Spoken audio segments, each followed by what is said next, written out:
We speak this morning of beloved community.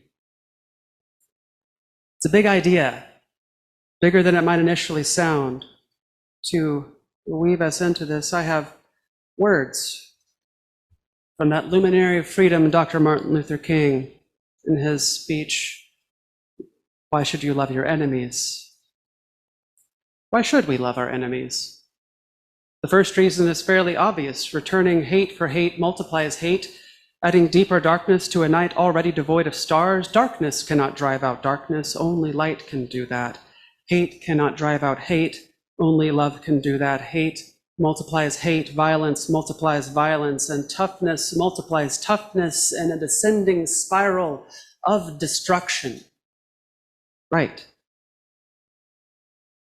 But beloved community, where do these fit in?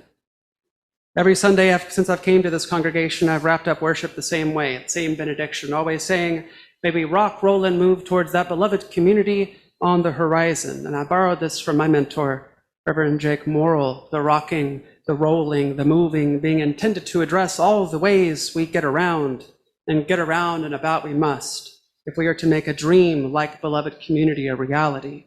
A dream, a place where we might not return hate with hate, pain with pain, hurt with hurt, where we can handle our conflicts differently and mutually thrive across differences. So what does this beloved community thing really mean? Surely it's got all the gravitas attached to it here. There has to be more at play than simply a community full of folks that you really get along with, where the vibe is really good, right?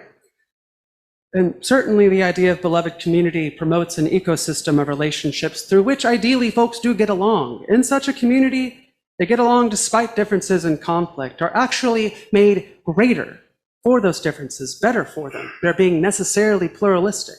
Beloved communities are not minimizing conflict or trauma, not trying to make pain small, but by recognizing the love between them, behind them, around them, and underneath them, the love that moves through that community across all differences, they find it is fundamentally greater than the challenges that they face.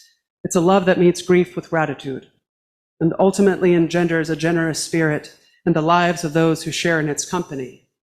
Have I not yet clearly defined beloved community? I believe our friends at the Black Lives of Unitarian Universalism, they do a fine job explaining it. Here is how they articulate it. Beloved community happens when people of diverse racial, ethnic, educational, class, gender, abilities, sexual orientation, backgrounds, /identities come together in an interdependent relationship of love, mutual respect, and care that seeks to realize justice within the community and in the broader world. It takes all that we are, right? All that we are. It takes all of us, all that we bring, anywhere we could come from any heartbreak or pain, any story, any song that might be singing in our heart. It seeks to make room at that table, to draw the circle wider. And friends, this is no small task. You might be thinking, sounds like a pipe dream. I mean, how can we truly be welcoming to everyone? I'd like to introduce a challenge to that idea, one that we may live into here as a collective, as a broader people, as a collective spiritual practice.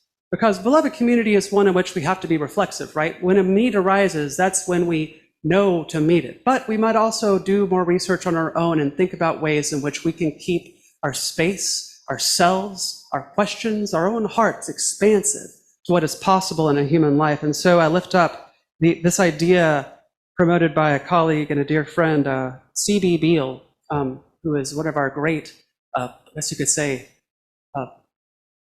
prophesiers of OWL. They do all our whole life sexual education stuff, which is also relevant here. But essentially, preemptive radical inclusion is CB's bread and butter. This is when we preempt to be radically inclusive. This means we're doing our own education. We're doing our own research. We are trying to preempt the needs that may arise and knowing that we'll be imperfect at it, right? But to do our best and to not sort of stop and say, oh, well, nobody needs that right now. That's not important. It's not important to you, to me, to us perhaps, but it might be important to somebody else. A really simple way of thinking about privilege, friends. I take it from from the poet Andrea Gibson. Privilege is not having to think about it. Didn't have to think about a bomb blowing up on your way to church today. There's some privilege there. Didn't have to think about being misgendered in a baker's or a grocery store. There's some privilege there. Never had To really fear if a cop stopped you on the road? Privilege there, friends. Not having to think about a thing. That is a pretty succinct way to think about privilege. Brief, to the point, right? Oh, excuse me. But it takes all that we are to make a beloved community. And a beloved community, I believe, can be the seed we plant against those three evils that Dr. King identified. What are they? Poverty, militarism, racism. And pardon my taking the liberty of racism to keep its core idea, but expand it to the manifestations of hate that attack people across lines of difference for no particular reason other than the vindication of one's anger, misunderstanding, hatred, friends. These are things that we can confront, must confront indeed. And Dr. King talked nonviolence, which I am for, but that doesn't mean we don't use force, apply pressure, make good trouble, make new connections. Weave something new out of this space, a positive piece, right? We show up, we might get louder to protest. I'm not going to say violence is never needed as an expression for change, but ideally, we work with the raw stuff of love and relationships here to build this community out, to make it stronger, more resilient, to open our own hearts up, to be kinder to ourselves, y'all. Beloved community is also about you.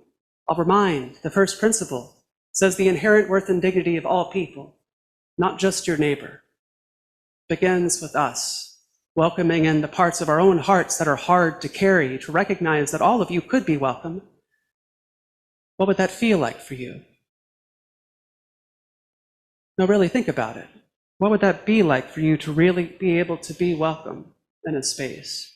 To know that we're all flawed, all human, all imperfect, all broken a little bit, and nonetheless, the pieces might fit together. It just might work. A wave of change may not sweep the lands, friends.